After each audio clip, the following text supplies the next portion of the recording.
The first one that we came up with for our center square is the Millville T-Bolt Pride. I have a child that's a junior in high school, and I'm just not seeing it, and neither is he, really. I remember a couple years ago, I was in high school in Millville, and you can laugh, it's okay. And we painted our hair, I mean, on Football Fridays. We lived Football Fridays, and I don't see it, and I don't see the culture coming home in conversations. The next thing we have is celebrating the successes beyond the college-ready student. Not every student that goes through high school is bound for Major League Baseball or the Superior Court. So we need plumbers and electricians, and those people need to come back to the school and tell the students, this is what I've done, this is what I needed to do to get where I am, and this is why high school is so important to my trade. The last thing we have is top-notch facilities that are clean, safe, and welcoming. I don't really think there's anything extra to say about that. Thank you.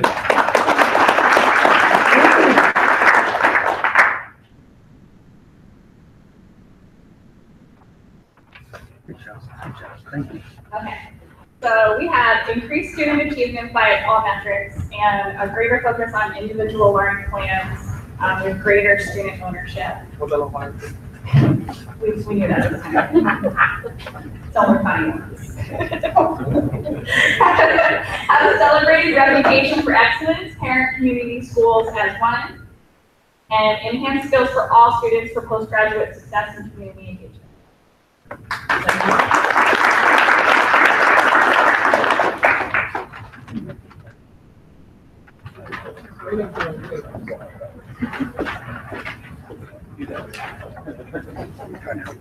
Okay, hi everyone. So in our group, we started off with parent involvement. We find that needs to be an important thing in our school district. So we would love to see more of that, more communication between the schools, the parents, and students.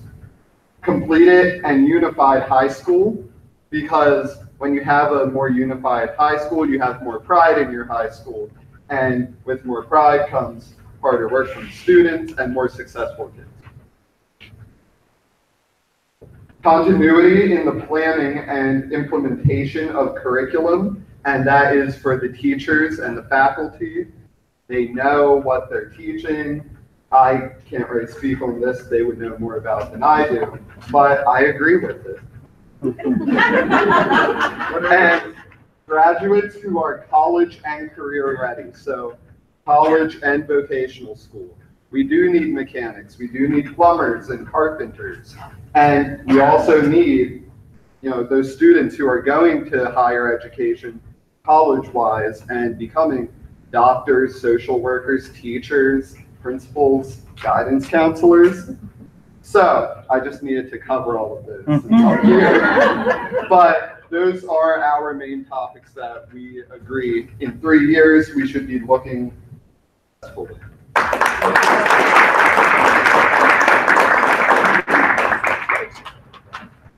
All right, before I get started, I'm going to introduce my friend Diana. She is a fourth grade student at Mount Pleasant. She had a lot of great ideas. All right, one of the things we think we can do is expand our technology. We'd love to see one-to-one devices. We'd like to see consistent use of things like class dojos. We have a lot of parents who have students in various schools, and one school uses Dojo, one school uses Remind. So consistency there would be wonderful. We think there are a lot of needs in the district that if we expand counseling and mental health resources for students and families, that would be a really big thing. We'd like to see some improvements possibly with the transportation services for students and families, maybe help to get the school events out there, some after-school shuttle buses, and maybe look at the ranges. Some students are walking, they're very, very close to somebody on a bus, and they're younger, and maybe they're walking a decent distance to school. It would be nice if they could get a bus. Also like to see some expansion of the programs. There's some early college things starting. Like to see those get really good, get some competitive programs out there, connect with local employers, like when people are saying things like, the plumbers, the electricians, what do our local employers need out of our high school students when they're getting out of here? And just some incentives for students to stay K to 12 in the Millville schools.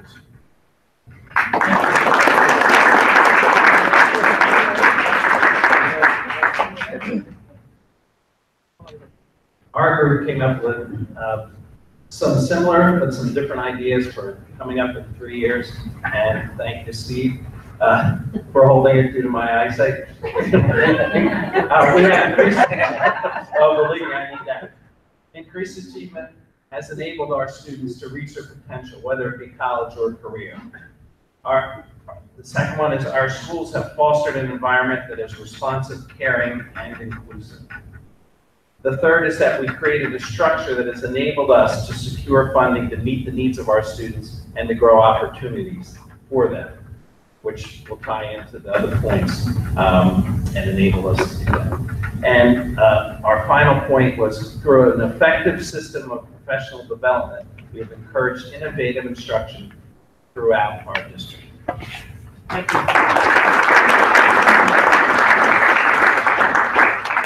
Is there really anything written on that? Perfect. Thank you, Chelsea. That's much higher than Legomas, which is really nice. That point.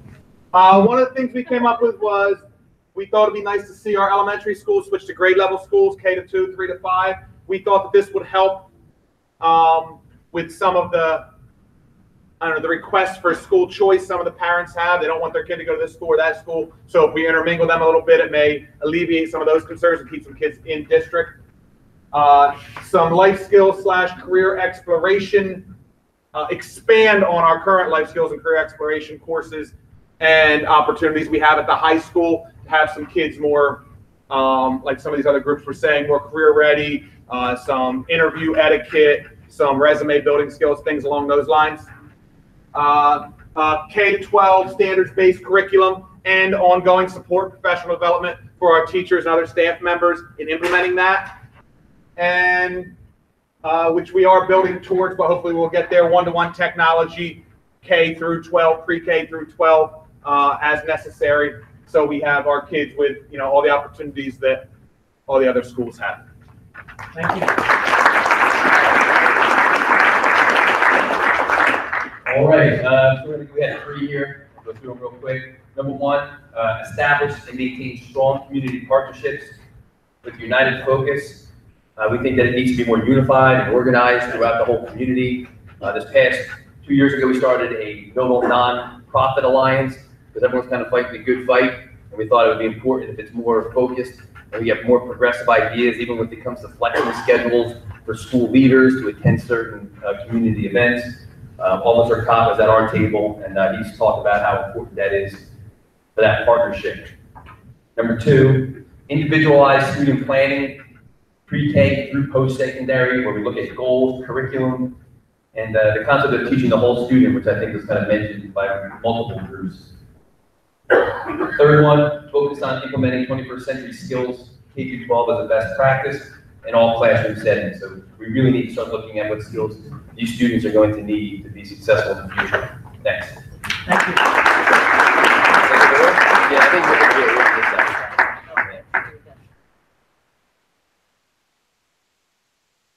All right, ours are pretty much same as what you've heard from the other groups. Access to daily use of student technology, a one-to-one assigned technology. Access to social, emotional support, in-class behavior, clubs with transportation and variety of activities and classes at the elementary level. Kind of getting more social interaction between the elementary students of all grade levels, not just starting in like 4th grade and up, making all the elementary levels. And that social emotional support, just, getting more social support for those students. And then the third one is community partnerships to include clubs, internships, life skills, healthy eating. We have so many businesses and industries locally that could come and provide good, useful skills for our students and just, inviting them in more.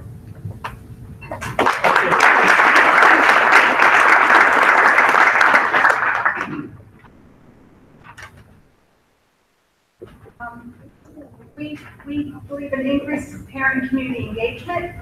We hope that all students and families have access to what they need, socially, emotionally, physically, and academically in order to be successful, AKA the whole student. Consistent practices throughout the district. We want to move towards 0 suspensions, and we want to improve technology district-wide.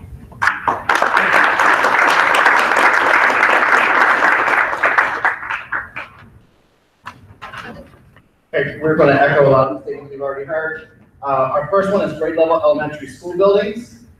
We believe that will offer equal opportunities to all learners and decrease the number of transient students.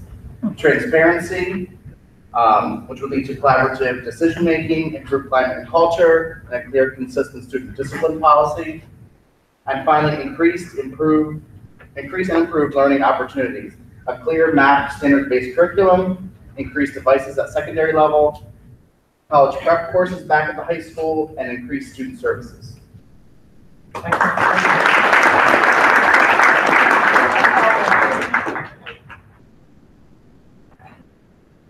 Points that we all agree on. First, inclusion support for all subjects at all levels.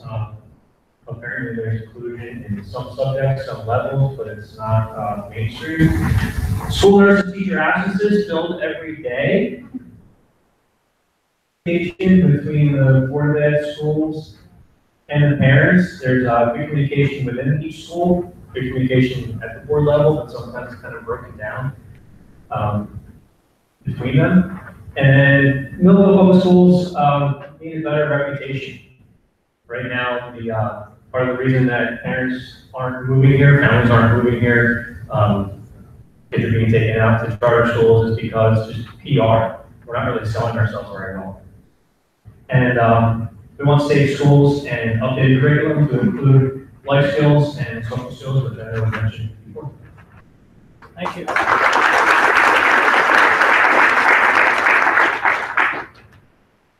All right, our group came up with the very first one, no surprise, it seems to be a common theme with everyone, is career readiness for like the plumbers and the mechanics. I know Millville already has a good auto mechanic program, but add and build upon that. Along with that will come a school to career coordinator. The second thing we came up with is to continue and expand upon the gifted and talented. If those two things are realized, then possibly the district will have a better chance of retaining students and keep the students in Millville and not the charter school and the VOTEC school.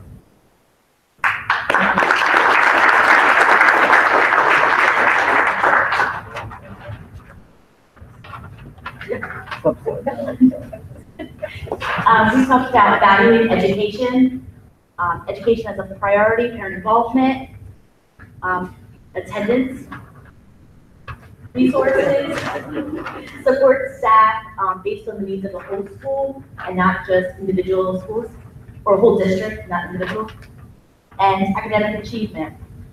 Independent learners, implement new curriculum, growth mindset.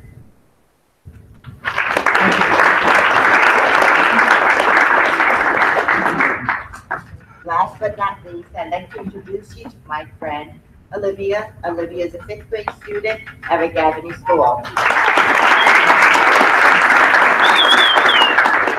So our table discussed, of course, splitting up the grade levels, having K2 and 3-5 elementary buildings that would support the students, the transportation as students of similar age groups riding the buses together, more collaborations amongst teachers, and so on. We talked about smaller class sizes, that way to eliminate so many things, but to eliminate, I can't think, this what happens when you're the last one. And of course, providing more training for parents, for teachers on social and emotional issues. Thank you.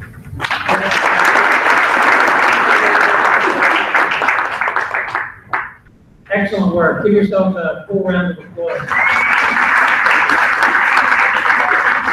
So what did we hear? What were some of the themes that emerged across the presentations. What did you hear tonight? Career readiness. Career readiness, big time. And I will tell you that I'm hearing that every place I go. We're really taking another look at expanding our focus beyond just traditional college readiness to really include that career readiness in a realistic way, productive way. What else? Grade level schools. Grade level schools. Interesting. The old Princeton plan. Primary school, elementary, middle, high school. Can be very controversial. I've been through this several times. But if you move in that direction, it requires an extensive community relations program, for sure. What else did you hear? Need for community relations. Community relations, yes, and that came from several perspectives, didn't it? And what I heard several times was about this drain of students from the public schools. Well, charter schools are public schools, but nevertheless out of the mainstream school district here. And public relations is really key to that, for sure. What else? Life skills. Marketing. Marketing. Transportation. Accessibility. Technology. Technology. One-on-one came up a number of times, didn't it?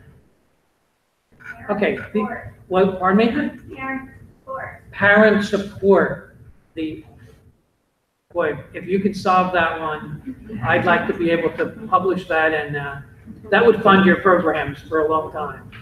If you can come up with a secret. That's a lot of work, but it can be done.